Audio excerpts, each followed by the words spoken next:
Hai Sir, Hai Felix. sudah tidak lama berjumpa ya. Iya nih betul nih. Tiba-tiba jadi YouTuber nih. Keren deh. Waduh, Mantap.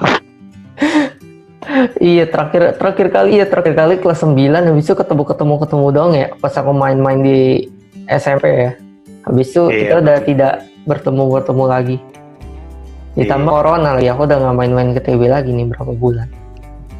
Iya. Ya, untungnya ada media kayak gini bisa Iya, WA, bisa DM Instagram. memanfaatkan teknologi dengan hal yang ada lah. Yang kayak misalnya bilang, Betul Felix. iya kan, di luar dari podcast kita yang tadi kita barusan ngomong, kayak memanfaatkan apa yang udah ada untuk produktif gitu kan. Sibuk untuk produktif, bukan cuma sibuk. Karena sibuk kita nggak tahu apakah sibuknya produktif atau sibuknya nggak tahu ngapain. Nah itu dia, yang penting produktif lah. Karena ada orang yang sibuk ternyata nggak produktif. Iya. Orang bekerja dari jam 7 pagi sampai jam 5 sore nggak ngasihin apa-apa, cuma sibuk doang, berarti dia nggak produktif gitu. Nah kamu produktif lah, hasilkan berapa di YouTube, ada berapa video itu Felix? Aduh, yang channel ini sih puluhan deh, 60-an itu. Kalau yang satu lagi channel aku yang reaction, aduh udah ratusan kali, udah 100, nggak tahu 150 sampai kali, udah lebih lah. Berarti kamu produktif lah, bagus. Ya, pemuda yang produktif, bagus. Harus membangun menggunakan waktu, menurut aku. Menggunakan waktu untuk sesuatu yang produktif kan bagus. Nah, yang penasaran dan aku kepengen banget sharing sih sama Mister tentang yang cerita Mister itu kan. Mungkin aku mulai dulu dari mendingan mulai dari Mister, kayak gimana sih sebenarnya waktu kejadian tersebut gitu. Oke. Jadi saya dan istri itu, jadi mau cerita tentang istri saya ya, tentang pengalaman hidup saya sampai sekarang begitu ya. Uniknya dulu kami adalah sahabat. Jadi awalnya kami bertemu jadi kami bertemunya di tempat kuliah di UNJ, Universitas Negeri Jakarta atau UGM Jakarta. Dan ketika itu kami ikut pelayanan. Ada pelayanan namanya persekutuan mahasiswa. Nah kami jadi pengurus di situ dan kami sahabatan selama 2 tahun. Nah lagi sahabatan, tiba-tiba kok ada rasa suka nih gitu ya. Jadi awalnya sahabat, jadinya pacar. Waduh, gitu ya. jadi film-film brother. Iya, dan luar biasanya saya dan istri saya itu sama-sama cinta pertama loh. Mantep loh itu loh. Itu kayak yang takdir gitu yang di film. Sekali lihat, gue suka nih. Sih. Ini masalah komitmen, Sir Felix. Jadi sebenarnya kalau kamu udah komitmen pacarannya bukan SMA, tapi komitmen pacarannya nanti pas sampai nikah gitu ya. Bisa kok. Saya dan istri saya juga itu pertama kali kami pacaran. Jadi istilahnya sama-sama cinta pertama. Itu membuat kami akhirnya langgeng. Kami setelah itu pacaran sekitar 7 tahun. Karena menyiapkan nikah. Karena kami sepakat pacaran itu untuk menikah. Jadi ketika kami untuk pacaran, akhirnya kami memang untuk menikah gitu ya. Walaupun selama 7 tahun itu pastinya ada badai lah, ada kadang-kadang berantem dan sebagainya. Tapi akhirnya dengan komitmen kami pacaran untuk menikah, bisa kami lawan gitu. Akhirnya kami menikah. Sebenarnya ada banyak kejadian ya, ceritakan satu persatu ya. Yang pertama, kami ketika menikah, kami biaya pernikahan kami yang menanggung. Kami udah sepakat orang tua nggak usah terbebani, jadi kami yang menanggung biaya resepsi, semuanya kami yang menanggung. Kami yang mengelola, mengorganisasi untuk pernikahan. Jadi kita nggak butuh IO. Jadi kami bikin undangan dan sebagainya, kami semua ya. Bikin undangan, kami desainnya semuanya kami semua begitu. Dan berjalan dengan baik ya, walaupun tidak seperti yang diharapkan, karena gedungnya kami pakai gedung yang seadanya sesuai dengan kemampuan kami. Nah, awalnya kami nggak mau buru-buru punya anak, tetapi Tuhan kasih punya anak gitu ya. Saya mau cerita tentang anak saya. Yang pertama itu istri saya melahirkan dia. Ketika hamil dia mengalami placenta previa. Placenta previa itu adalah di mana jalan lahirnya, jadi vaginanya tertutup oleh placenta. What? Jadi kalau bahasa kedokterannya itu placenta previa. Jadi sangat amat riskan bagi seorang wanita yang mengalami placenta previa, dan seharusnya itu take rest, nggak boleh kerja. Ya, dokter dia bilang kamu take rest nih karena placenta previa itu sangat memberatkan bagi seorang wanita. Tapi entah kenapa Tuhan kuatkan sampai usia kandungan sekitar 7 bulan. Wow. 7 bulan, tapi pendarahan pertama masuk rumah sakit Cikini, lalu dokter melihat, waduh ini placenta previa nih, takutnya itu akan lahir prematur. Akhirnya dokter kasih penguatan paru-paru untuk anak saya yang pertama dan sebagainya ya. Akhirnya aman, kita udah ngatur mau sesarnya kapan, udah pulang ke rumah. Entah mengapa ketika kami udah ngatur, udah rencana mau sesarnya di rumah sakit Cikini di Jakarta. Udah rencana nih. Tapi suatu hari ketika saya pelayanan gereja, lalu istri saya di rumah, pas saya selesai pelayanan di rumah seseorang, gitu ya, pelayanan, istri saya nelpon, "Pak, gitu ya, saya pendarahan banyak." Saya cepat panik, akhirnya saya diantar oleh teman saya, dan benar istri saya pendarahannya banyak sekali di kamar mandi, sangat banyak sekali. Akhirnya bawa ke rumah sakit, ke UGD, jadi nggak ke Cikini, kita ke Siloam. Awalnya kami ditolak karena kan periksa cek kedokteran nggak pernah di Siloam, tiba-tiba masuk ke UGD dan harus dioperasi ya. Kami cari nggak apa-apa deh, dokter siapapun tolong bantu kami lah supaya terjadi misalnya bisa berjalan dengan baik. Akhirnya diterima, akhirnya istri saya sesar dan lahir anak kami gitu ya. Jadi istri saya pengorbanannya cukup berat untuk melahirkan anak saya yang pertama. Oh, yang si itu ya, Sir, namanya siapa? Mahardika. Iya. Nah, setelah lahir, puji Tuhan kami tangani, istri saya udah sesar dan sudah baik kesehatannya. Cuma pada usia 8 bulan anak saya itu mengalami sakit. Ketika sakit, anak saya ini awalnya diare, lalu kemudian kami bawa ke dokter. Dokter bilang ini diare, biasanya rawat di rumah bisa. Dengan obat-obatan rawat di rumah bisa berhentilah, karena diare bisa berhenti karena 7 hari biasanya sudah berhenti. Akhirnya kami rawat di rumah. Tapi entah mengapa kok ini nggak ada perkembangan ke arah lebih baik gitu. Anak saya kayaknya nangis mulu, terus buang air besar mulu dan sebagainya. Nah, suatu hari ketika malam hari, istri saya nggak tenang. Pas ngelihat, kok ininya udah cekung. Akhirnya kami bawa ke UGD anak saya. Ketika dibawa UGD, ternyata kata dokter sudah mengalami dehidrasi tingkat tinggi. Ya, jadi nangis pun agak susah dan sebagainya, masukin ke infus. Akhirnya ditangani, dirawat di rumah sakit. Di rumah sakit awalnya, iya. Ternyata kalau kamu diare, jadi kamu harus cairannya harus banyak ya. Dan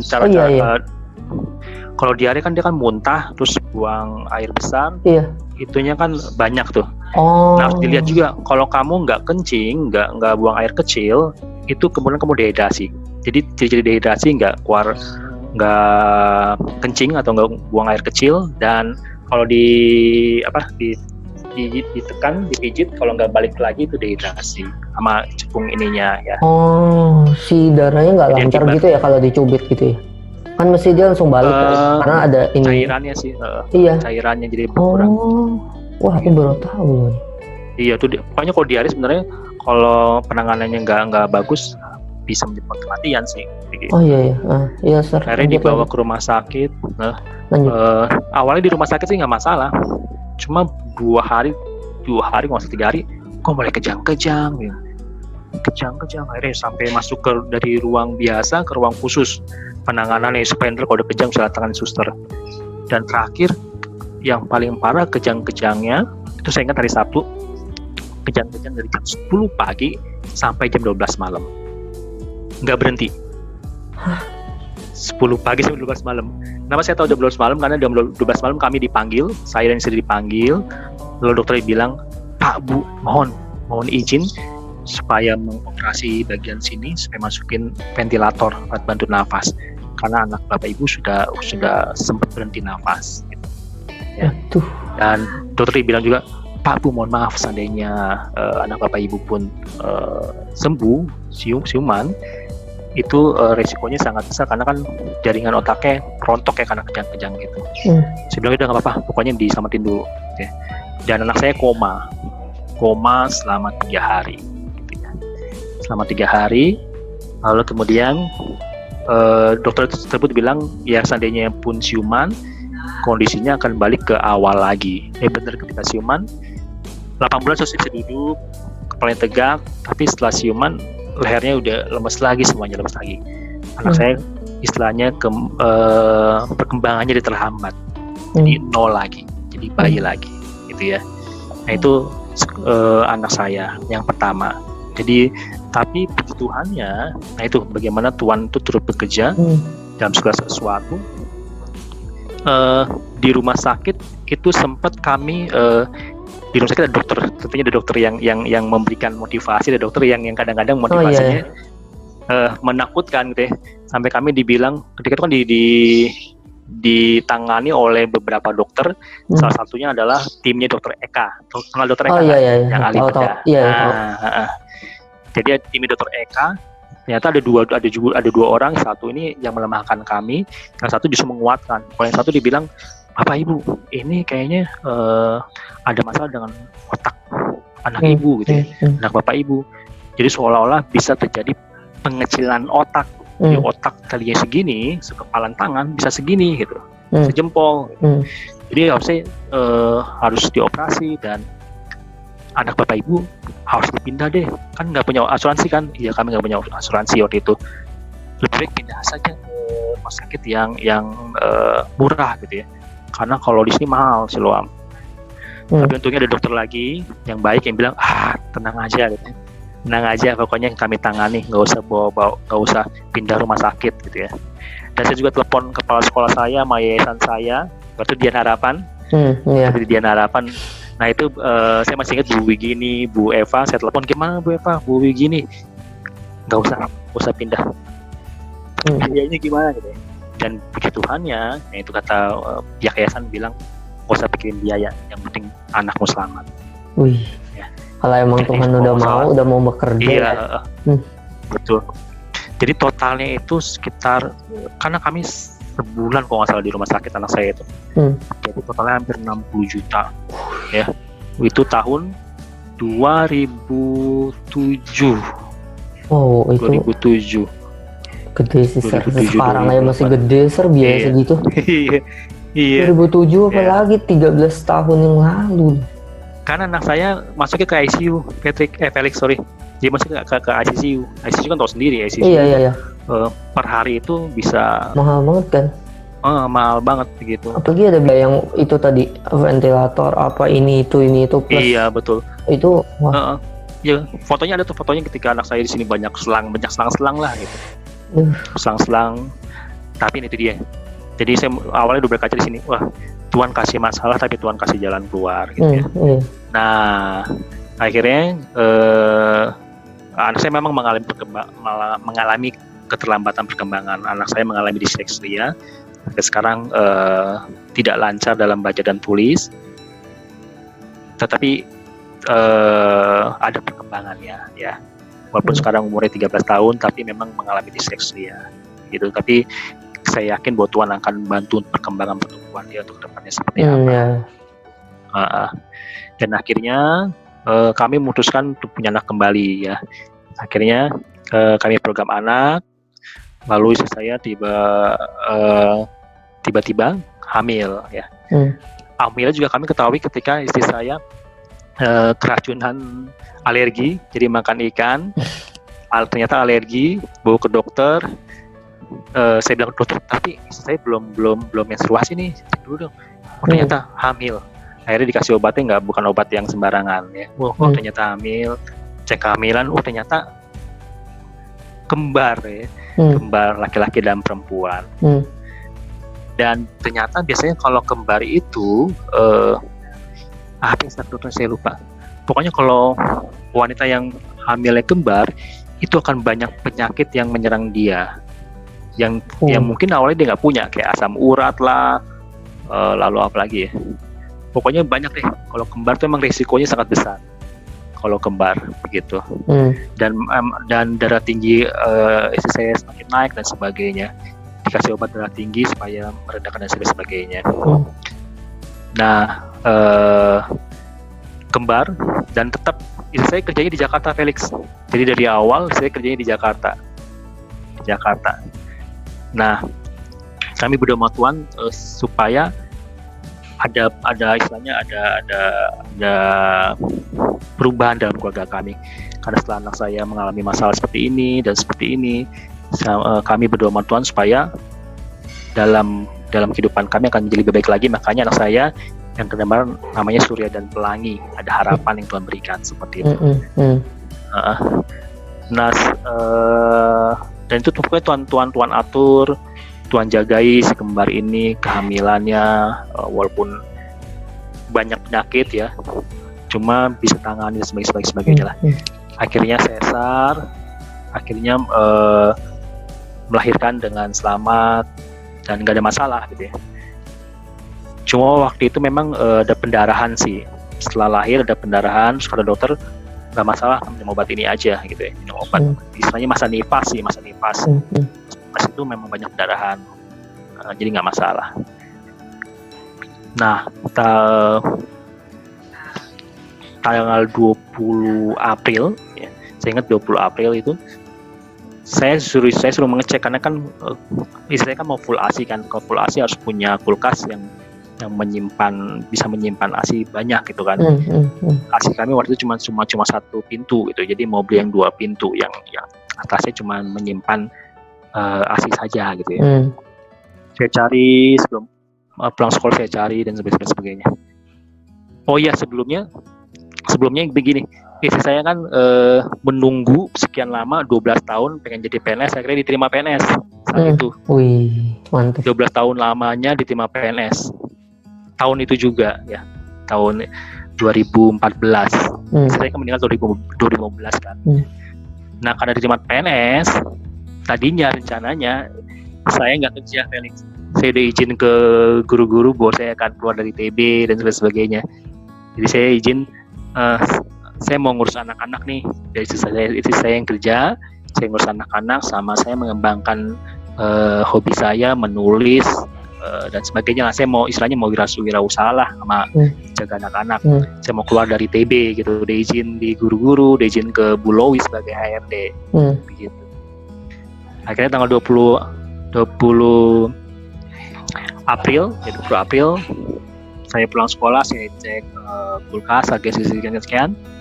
Sampai rumah saya cerita, "Ma, ini harganya yang ini seperti ini, kalau ini seperti ini harganya," gitu.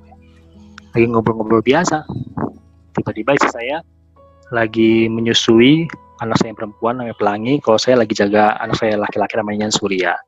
Dia teriak, "Ah, taruh si Pelangi," langsung kejangnya nggak gini tapi itu doang gitu. Saya kaget, saya coba bangunin, saya coba sadarin gitu sebagainya. Hari bawa ke rumah sakit, pas bawa ke rumah sakit dinyatakan udah nggak ada. Begitu sih. Itu padahal 2 minggu sebelumnya sudah dibawa ke rumah sakit, dan rumah sakit bilang nggak ada masalah, normal aja. Itu gitu sih. Kenapa caranya? Kalau misalnya sebelum aku ke lanjutan lain itu, yang maksudnya sampai sekarang misal nggak tahu berarti apakah karena pendarahan itu ataukah karena proses persalinan. Aku pikir pertama, selama ini yang aku tahu yang si Dika kan emang begitu kan ceritanya. Aku tahu kan. Nah, kalau yang Surya dan Pelangi itu yang aku nggak tahu. Aku pikir karena kan banyak juga ya kasusnya, maksudnya ibu melahirkan, habis itu pendarahan banyak, karena dia terlalu banyak pendarahan, terus akhirnya lewat gitu, akhirnya meninggal gitu kan. Nah, yang aku pikir begitu. Nah, makanya aku baru tahu Mister ternyata ada selang berapa minggu kan, ada 2 minggu sampai udah keterima PNS sebulan dulu, sampai kan bahkan sampai keterima PNS dulu, sampai apa, berarti mestinya ya udah istilahnya udah nggak mungkin kenapa lah, nggak mungkin dari si melahirkannya itu. Kalau PNS sih udah diterima PNS dulu sih. Jadi beberapa bulan sebelumnya udah diterima PNS gitu. Jadi kan diterima PNS dulu, terus melahirkan. Sebulan setelah melahirkan baru dipanggil tuannya sebulan setelah melahirkan. Dokter sih waktu saya ke rumah sakit, dokter bilang harus diotopsi kalau pengen tahu. Saya bilang nggak usah diotopsi dulu dokter, saya terima aja deh gitu. Iya. Ada 2 kemungkinan sih kata dokter, kemungkinan adalah jantung, yang pertama, yang kedua adalah stroke gitu. Karena memang ada riwayat darah tingginya, apalagi waktu hamil kembar juga kan saya bilang tadi, saya lupa nama ada istilah kedokterannya tuh, kalau kembar hamil kembar ada istilah kedokterannya yang seolah-olah penyakit yang dulu tidak ada gitu, asam urat dan sebagainya. Tapi yang luar biasanya Felix, yang luar biasa itu penyertaan Tuhan sih. Karena kan anak saya yang kembar ini dari awal dia ASI. Ya. Nah, kalau kasih sufor nolak terus, nggak bisa. Waduh, bingung dong. Lalu ada pendeta saya dan teman saya itu mencari donasi ASI, donatur untuk ASI. Dan puji Tuhannya, saya dapat itu ada 7 yang memberikan donasi ASI untuk anak kembar saya. Ya, jadi anak saya ASI itu selama setahun ASI dari donatur ini, dari donatur. Padahal saya nggak kenal mereka, tetapi dari pendeta dan teman saya sih. Tapi kan boleh lihat nih, berarti Tuhan menyertai kan, tetap menyertai walaupun ada masalah, yakin aja bahwa Tuhan tetap pelihara, Tuhan tetap menyertai, Tuhan mengendalikan. Istilahnya Tuhan tetap punya kendali atas kehidupan kita. Ya. Soalnya kalau dipikir, waduh, gimana ya nyari ASI gitu ya. Tapi puji Tuhan setahun si kembar itu minum ASI, ya, dari donasi ini. Walaupun saya harus ngambil ke Jakarta dan sebagainya, tapi ya setahun dapat ASI dari donasi donatur ASI ini. Begitu. Ngelihat, makanya aku kepengen banget sih, makanya dari awal aku udah bilang pas aku tahu cerita ini, aku kapan ya? Aku lupa apa kelas 9 apa setelah itu habis aku udah SMA, kan pertama kali aku ketemu Misra kelas 9 nih. Makanya aku kayak, wah kalau Misra Andeta mau beneran nih, go fix gue langsung. Karena wow, pas aku denger cerita ini, aku bilang ke teman-teman, aku bilang kayak lu bisa bayangin gak sih, kayak orang punya berkeluarga dan sama istrinya tuh beneran bukan yang tipikal yang maksudnya ada masalah gitu, Sir. Cuma maksudnya cekcoknya tuh hampir gak ada. Maksudnya dari awal tuh udah beneran temen deket, dan habis itu pacaran dan akhirnya jadi suami istri. Dan pas mau akhirnya dapat anak, tiba-tiba maksudnya gimana ya, kena masalah sih dibilang, maksudnya dapat ujian dari Tuhan. Udah lewat 1, tiba-tiba dapat anak kembar, terus habis itu orang kita bener-bener tersayang dipanggil Tuhan. Kayak gila, kalau gue yang ngalamin kayak gue nggak bisa, gimana ya, kayak ya sebenarnya saya juga sempat dibilang kecewa marah sih. Iya. Karena kan awalnya kami tuh setelah berharapnya istri saya diterima PNS 6 bulan sebelum melahirkan. Itu kan berarti kan luar biasa kan. Dia menunggu 12 tahun, akhirnya dia guru bantu digaji cuma sedikit lalu jadi PNS setelah menunggu 12 tahun, kan berarti kan luar biasa kan. Itu sangat ini banget. Dan kami berharap memang ada perubahan. Kami udah merencanakan masa depan istilahnya, Felix. Iya. Kita rencana seperti ini ya. Saya keluar dari kerjaan jadi guru, terus saya akan konsen ke anak-anak, saya akan wirausaha dan sebagainya. Oh iya, istilahnya ke depannya kami memimpikan masa depan yang baik. Tiba-tiba istri dipanggil. Wah, bam. Saya bilang, aduh Tuhan, kok kayak gini ya gitu. Kok bisa kayak gini ya.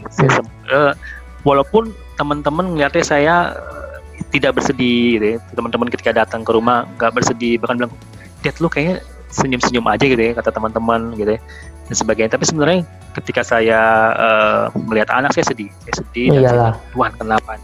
Saya selalu bertanya, kenapa ya Tuhan gitu ya. Ya, tapi kalau dilihat dari perjalanan hidup saya ya memang kita nggak tahu rencana Tuhan kemudian. Yang pertama sih bahwa rencana Tuhan itu pasti lebih baik. Saya amini seperti itu. Ya walaupun tetap bertanya, sekarang pun saya bertanya kenapa bisa terjadi seperti ini gitu ya. Tetapi tetap meyakini bahwa Tuhan bekerja dalam segala sesuatu mendatangkan kebaikan gitu ya. Bahwa Tuhan akan mengubah sesuatu yang buruk menjadi lebih baik. Walaupun saya bertanya terus, kenapa ya Tuhan? Kenapa ya Tuhan? Istilahnya rencana yang matang, rencana yang indah itu langsung Nah itu sih sebenarnya kenapa aku mau cerita ke Mister, maksudnya supaya kayak yang nonton ini, seberapa pun yang nonton kayak bener-bener pelajar dari Mister, kayak ini bukan sesuatu perkara yang gampang, tapi Mister bisa lewatin bahkan sampai hari ini. Dan aku lihat di Instagram Mister lah, maksudnya iya sesuatu yang gampang, udah lewat bertahun-tahun juga Mister masih bener-bener kayak itu baru terjadi.